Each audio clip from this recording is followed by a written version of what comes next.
आज हम आपको भगवान शंकर की बड़ी ही अद्भुत कहानी सुनने जा रही हूं। एक बार भगवान भोलेनाथ पृथ्वी लोक पर भ्रमण के लिए गए तो उन्होंने एक युवा को देखा। वह ईश्वर को दोष देता जा रहा था। वह अपने जीवन से निरसा था, दुखी था। तब भगवान शंकर बौद्ध भिक्षु का रूप धारण करके उसे युवा को असली दुख के बड़े में ज्ञान देते हैं। तो चलिए इस कहानी के मध्य से समझते हैं कि असली दुख क्या होता है। अगर आप यह कहानी सुन रहे हैं तो पूरा सुनिए। इस कथा को आधा अधूरा छोड़कर जान की गलती मत करेगा, क्योंकि इस पवित्र कथा को पूरा सुनने से मां चाहा फल की प्रताप होगी। इसीलिए इस कथा को पूरा सुन आप शिवा भक्ति हैं तो भोलेनाथ का अनादर ना करें। सुख और दुख एक ही सिक्के के दो पहलू है। यह बात तो आपने सुनी ही होगी। सुख और दुख हमारे जीवन में लगातार आते ही रहते हैं और हमें लगता है कि हमारे जीवन में हजारों दुख हैं, हजारों समस्याएं हैं। लेकिन अगर आप वास्तविक तौर पर देखें, अगर आप इस बात को अच्छी तरह से समझें तो आप ये समझ पाएंगे कि हमारे जीवन में केवल एक ही दुख होता है। और दुख क्या है वो हम इस कहानी के मध्य से जानेंगे। और उसे दुख का निवारण, उसे दुख का समाधान क्या है वो भी हम इस कहानी में ही जानेंगे।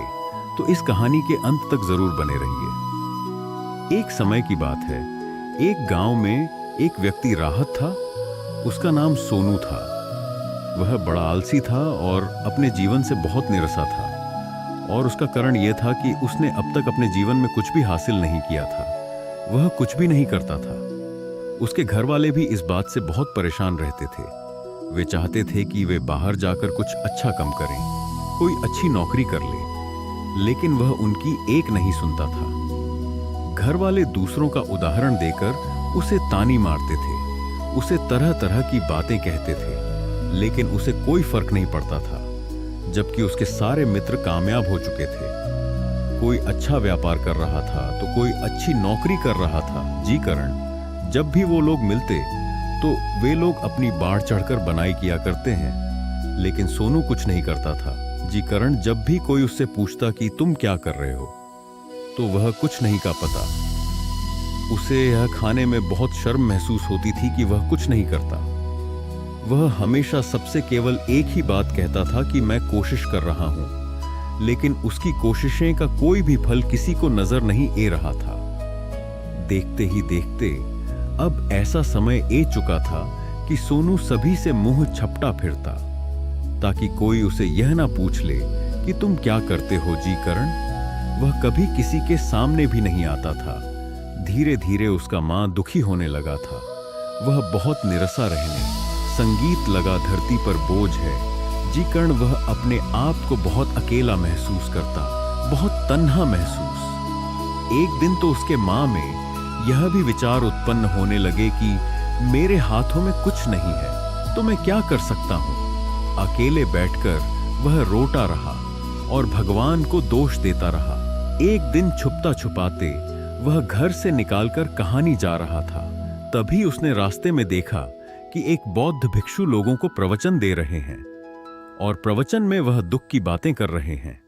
सोनू कुछ डर के लिए अपना मुंह छुपकर वहीं पर खड़ा हो गया ताकि उसे कोई देख ना ले, और चुपचाप वी उन भिक्षु की बातें सुन रहा था।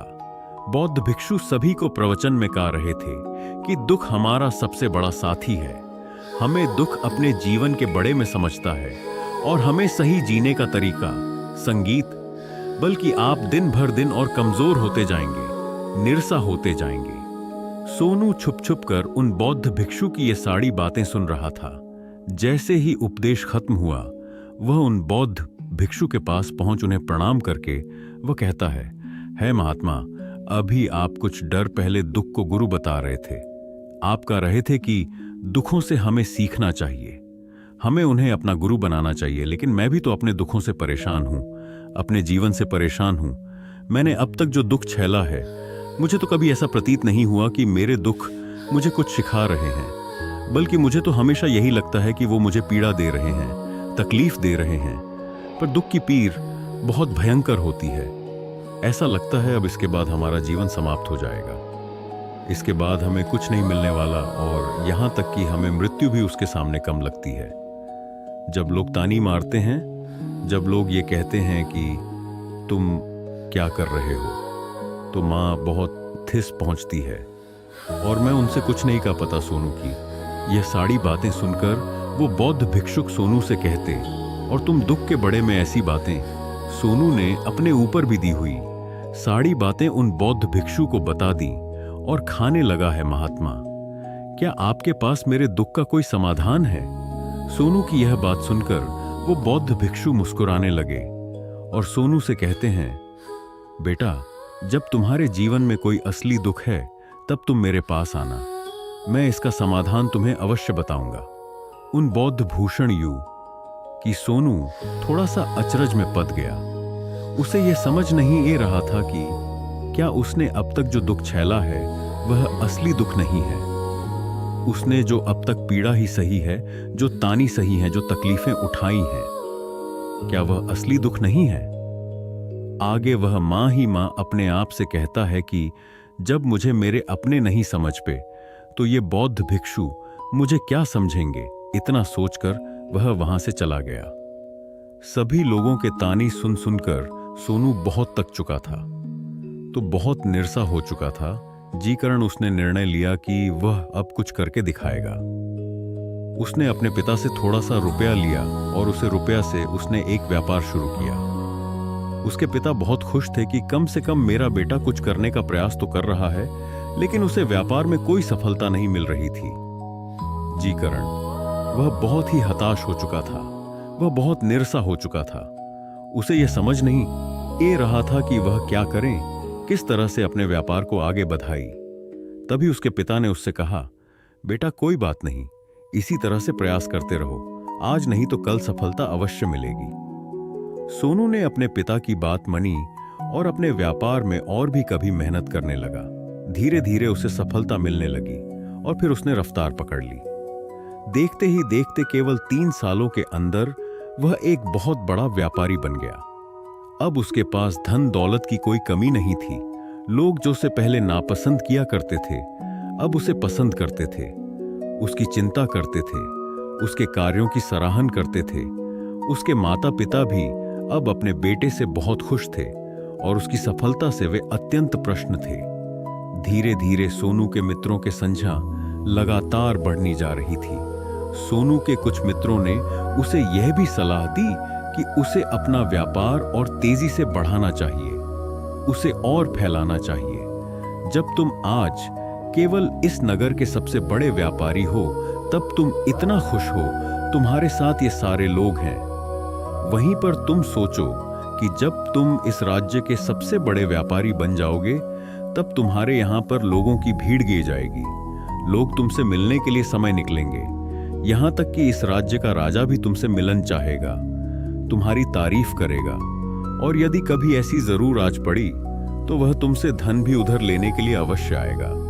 सोनू को अपने दोस्त की यह बात बहुत पसंद आई। सोनू ने सोचा कि मेरे मित्र सही कर रहे हैं, मुझे अपने व्यापार को और बड़ा करना चाहिए और फैलाना चाहिए, तभी तो हर कोई मेरे बड़े में जान सकेगा, हर कोई मुझे पहचाना।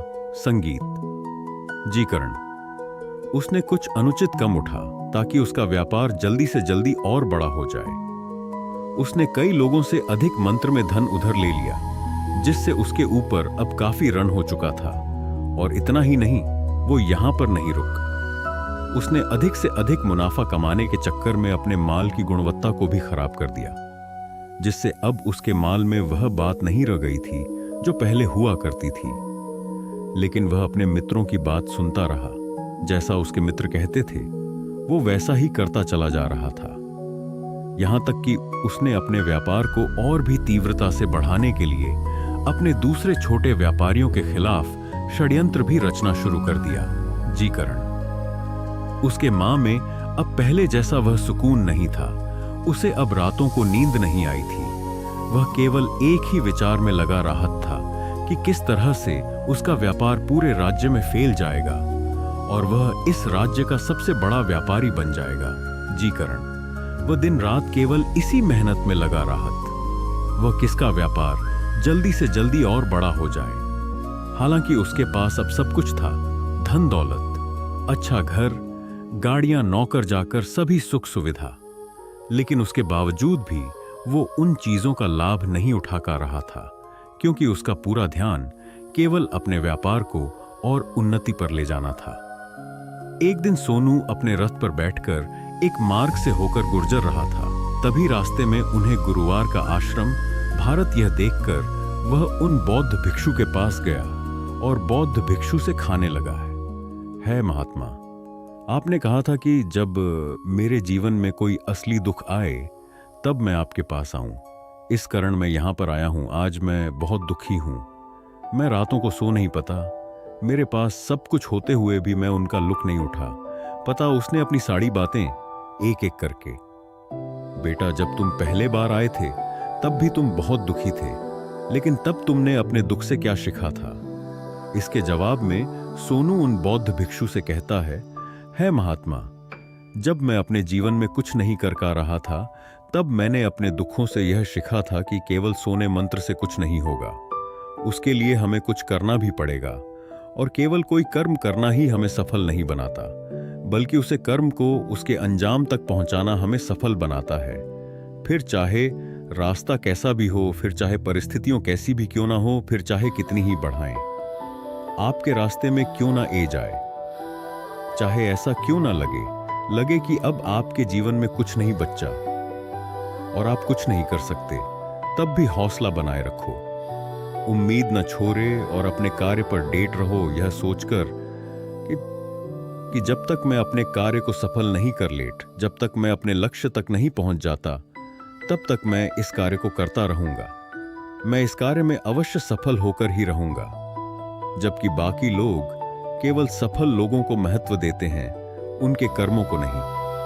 सोनू की यह सारी बातें सुनकर वह बौद्ध भिक्षु मुस्कुराने लगे और इस सोनू से कहते हैं, बेटा, जब तुम्हारे जीवन में असली दुख आए तब तुम मेरे पास आना, मैं तुम्हारी समस्या का समाधान अवश्य करूंगा। इतना कहकर वह बौद्ध भिक्षु वहां से उठकर चले गए। सोनू एक बार फिर से उनकी यह बातें सुनकर आश्चर्यचकित रह गया। उसे अब यह समझ नहीं आ रहा था कि क्या उसने जो दुख देखा है, उससे जो तकलीफ है अब तक सही है, क्या वह असली दुख नहीं है?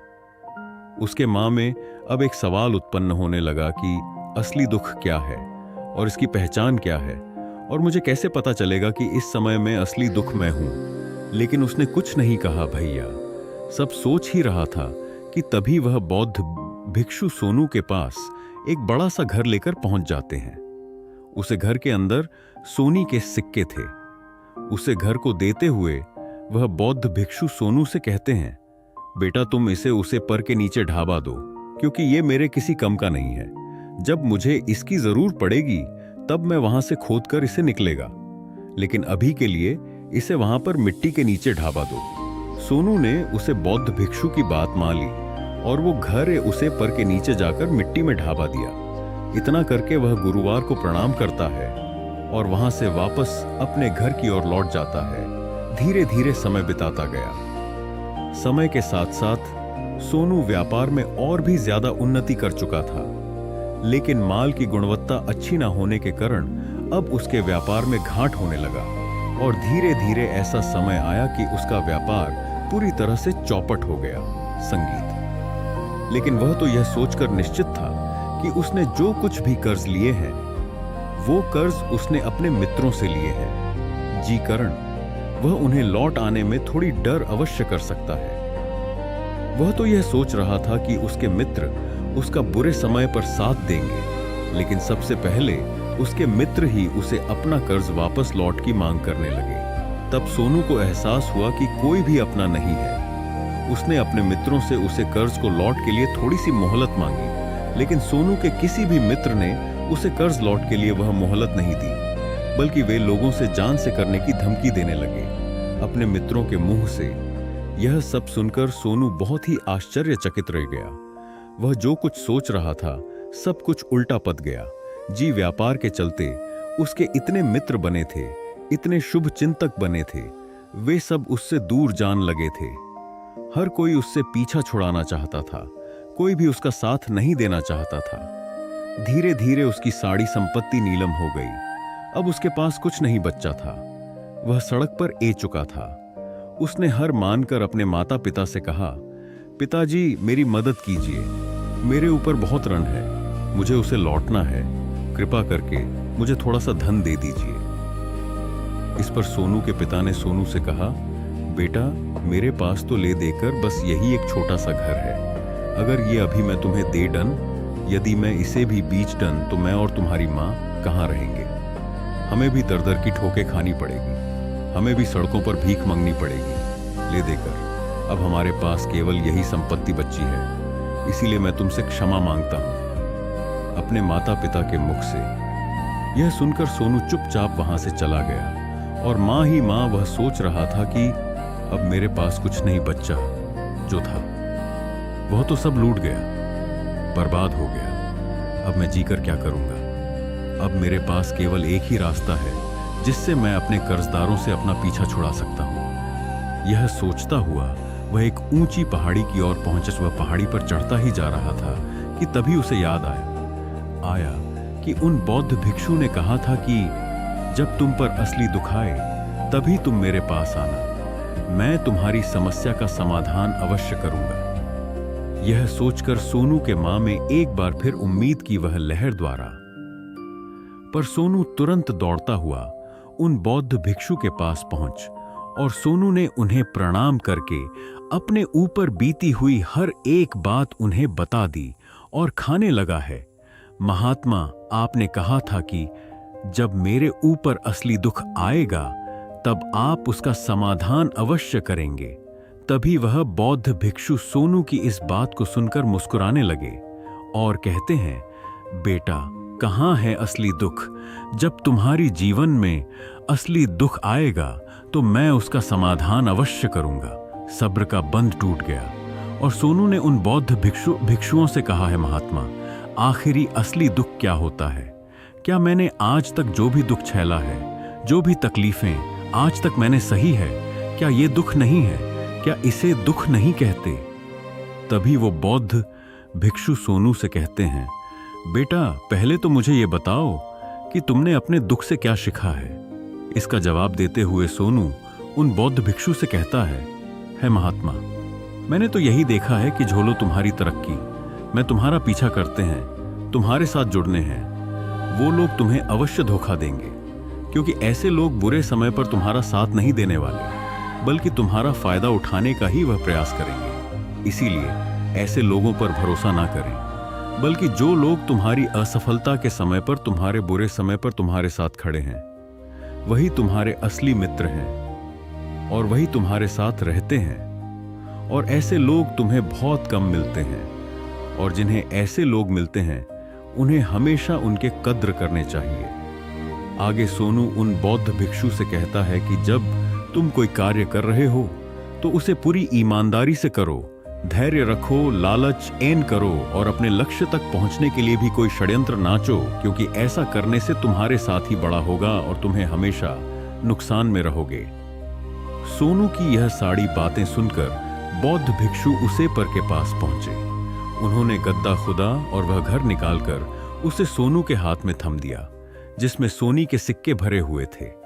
वह घर सोनू के हाथ में थमते हुए उन बौद्ध भिक्षुओं ने कहा, लो इसे पकड़ो, और जब तुम्हारे जीवन में असली दुख आए तब तुम मेरे पास आना, मैं इसका समाधान अवश्य करूंगा। संगीत। लेकिन उसने अपने हाथों में पैर हुए उसे घर को देखा जिसके अंदर सोने के सिक्के थे।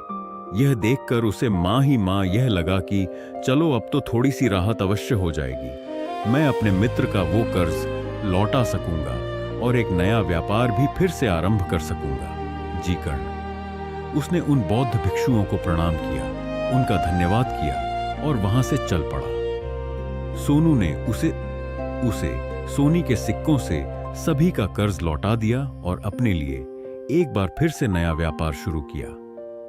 व्यापार छोटा था, लेकिन अब की बार सोनू बहुत खुश था। उसने पूरी ईमानदारी, मेहनत और लगन के साथ अपने व्यापार पर काम किया और देखते ही देखते एक बार फिर से वह एक बार व्यापारी बन गया। लेकिन अब की बार वो बहुत खुश था, क्योंकि इस बार उसने कोई लालच नहीं की, नहीं किसी के लिए षड्यंत्र रचा, बल्कि उसने पूरी ईमानदारी और मेहनत के साथ अपने व्यापार पर काम किया। लेकिन जैसे जैसे आप धनी होते जाते हैं, जैसे जैसे आप अमीर बनते जाते हैं, समाज में एक डर और उत्पन्न होने लगता है, और वह अपनी दौलत को ना को देना। जी कारण आप लोग दान करना शुरू कर देते हैं, पुण्य करना शुरू कर देते हैं, लोगों की मदद करते हैं, ताकि आपके जीवन में कभी कोई दुख ना आए। लेकिन यह जीवन सुख और दुख का संगम है। जी कारण हर किसी को सुख और दुख से होकर गुजरा ही पड़ता है। इसी वजह से एक बार फिर से सोनू के जीवन में एक और दुख उत्पन्न हुआ। अब की बार उसके माता और पिता दोनों की मृत्यु हो गई।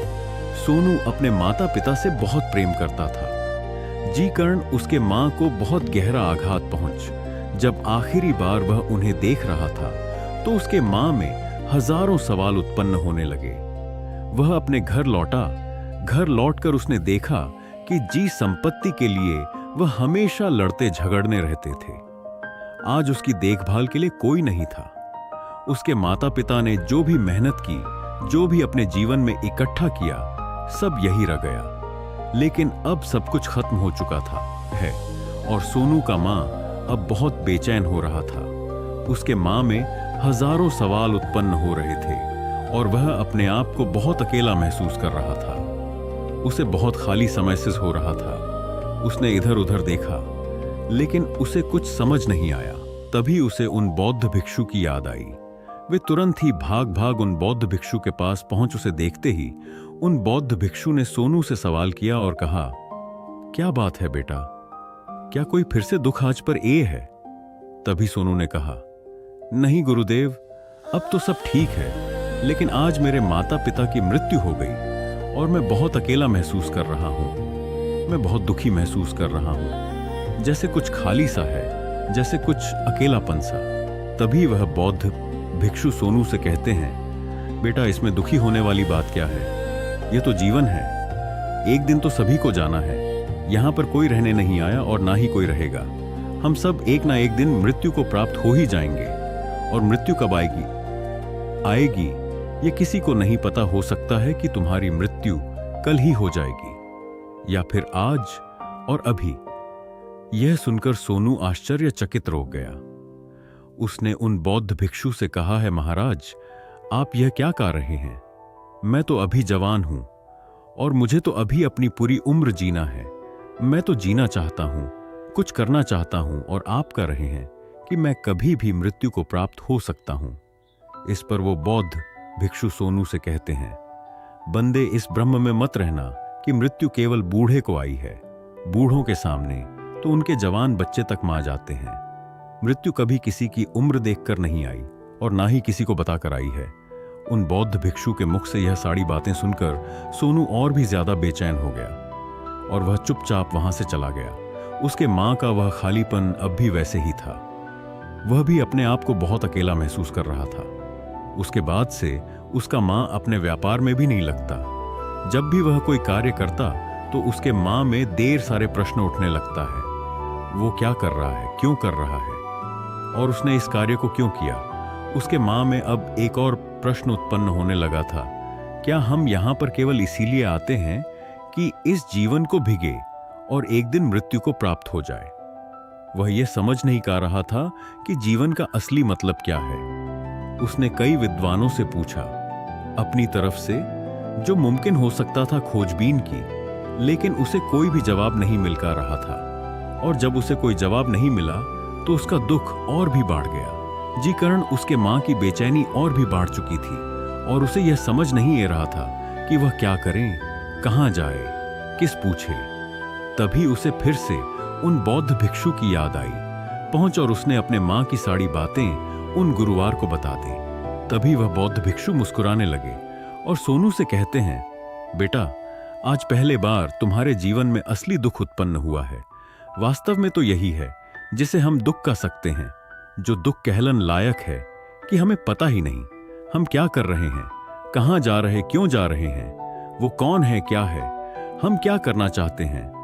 तभी सोनू ने कहा है, महात्मा मेरे इस दुख का समाधान कीजिए। मुझे इस दुख का निवारण दीजिए। तभी वह बौद्ध भिक्षु सोनू से कहते हैं, हम सबके अंदर क्रोध, लालच, लाभ जैसी कई वासनाएं हमारे अंदर घर घर के बैठ जाती हैं। जी कर्ण, हम अपने जीवन को टुकड़ों में जीते हैं और हमारी चेतन कभी एक नहीं हो पाती। हम कभी एक जगह सोच नहीं पाते, समझ नहीं पाते और हमारी ऊर्जा शक्ति भी पूरी तरह से चिन्ना भिन्न हो जाती है। और आजकल के दूर में हमारे पास तो इतना भी समय नहीं कि हम एक पाल निकाल करके एक पाल के लिए मोड़ कर अपने आप को देख सकें, अपने आप को समझ सकें। वास्तविकता में हर कोई यहां पर अपने जीवन भर केवल दुख दुख का कर चिल्लाता राहत है। उसका समाधान निकालना का हर मुमकिन प्रयास करता है, लेकिन जिसे हम दुख समझते हैं वह तो दुख है ही नहीं। तो इसका समाधान आपको कहां से मिलेगा? ये तो परिस्थितियों हैं जिसके कारण हम अपने आप को दुखी समझते हैं, अपने आप को टाकली में समझते हैं। जैसे हम एक स्थिति से निकलते हम किसी दूसरी स्थिति में फैंस कर जाते, जी प्रकार हम पहले समस्या का सामना करते हैं, इस प्रकार हम दूसरी समस्या का भी सामना करते रह जाते हैं। और जब हम इन परिस्थितियों से हार मान लेते हैं, जब हमें लगता है कि अब कोई रास्ता नहीं बचा, तब हमारे सामने हमें केवल एक ही रास्ता नजर आता है और वह है मृत्यु। लेकिन यह कोई समाधान नहीं है, यह कोई रास्ता नहीं है। इसलिए यदि आप सचमुच अपनी समस्याओं का समाधान चाहते हैं तो अपने आप को इकट्ठा करना सीखें, अपनी ऊर्जा को इस संसार में वापस कीजिए, उसे एक कर और अपने ऊपर ध्यान लगा। मृत्यु से पहले अपने आप को पहचानो, अपने आप को जानो, अपने आप को बिखरने ना दो। तभी सोनू बौद्ध भिक्षु से कहता है महाराज, तो क्या हमें इस जीवन को नहीं जीना चाहिए? क्या हमें अपनी इच्छाओं को नहीं पूरा करना चाहिए? तभी वह बौद्ध भिक्षु सोनू के इस सवाल का जवाब देते हुए कहते हैं कि हमें किसी से भी लगाव नहीं रखना चाहिए, हमें अपनी इच्छाओं को मार देना चाहिए, हमें संपत्ति इकट्ठा नहीं करनी चाहिए, क्योंकि हम मनुष्य की इच्छाएं, कामनाएं, वासनाएं ऐसे होती हैं जैसे मानो कि एक पर्वत से गिरता हुआ झरना, जी पर किसी का नियंत्रण नहीं है।